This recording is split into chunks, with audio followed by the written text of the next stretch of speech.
2 நாளா சோசியல் மீடியால இங்க வந்திருக்கக்கூடிய சகோதரிகள் நீங்க பார்த்திருப்பீங்க. சோசியல் மீடியால ஒரு வீடியோ மிகுந்த வைரலாக போய்கொண்டிருந்தது.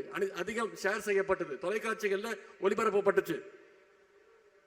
ஜம்மு காஷ்மீர் மக்கள் ஜனநாயக கட்சியினுடைய தலைவர், முன்னாள் முதலமைச்சர் சகோதரி மெஹபூபா முஃப்தி அவர்களுடைய பேட்டி ஒளிபரப்பாச்சு.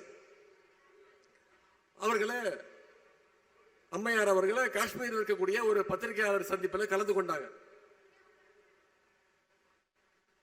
சகோதரி மெஹபூபா முஃப்தி அவர்கள் தங்களுடைய தாய்மொழி காஷ்மீரியில அவங்க பதில் கொடுத்துக்கிட்டு இருந்தாங்க. கேட்கிற கேள்விகளுக்கெல்லாம் அவங்களுடைய தாய்மொழி காஷ்மீரி மொழியில பதில் கொடுத்துக்கிட்டு இருந்தாங்க. அப்போ ஒரு பத்திரிகையாளர் குறுக்கிட்டு, நீங்க ஏன் தாய்மொழியில பேசுறீங்க, உருதுல பேசுங்க அப்படின்னு ஒரு பத்திரிகையாளர் கேள்வி கேட்டோன்னு அம்மையார் மெஹபூபா முஃப்தி அவர்கள் சொன்ன வார்த்தை, என்கிட்ட டிரான்ஸ்லேஷன் கேட்கறீங்களே, உங்களுக்கு தைரியம் இருந்தா தமிழ்நாட்டுக்கு போய் என்னுடைய சகோதரர் மு.க. ஸ்டாலின் கிட்ட போய் இதை கேட்க கொடுத்து உங்களுக்கு தைரியம் இருக்கா அப்படின்னு கேட்டாங்க.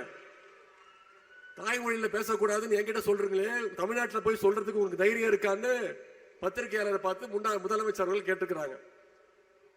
மொழி உரிமை, மாநில உரிமை, பெண் உரிமைன்னு வந்துருச்சுன்னா காஷ்மீர்ல இருக்கவங்க கூட தமிழ்நாட்டில் இருக்கக்கூடிய நம்முடைய முதலமைச்சருடைய பேர் தான் முதல்ல ஞாபகத்துக்கு வரும். அப்படிப்பட்ட தலைவரே நாம பெற்றிருக்கிறோம் இன்னைக்கு.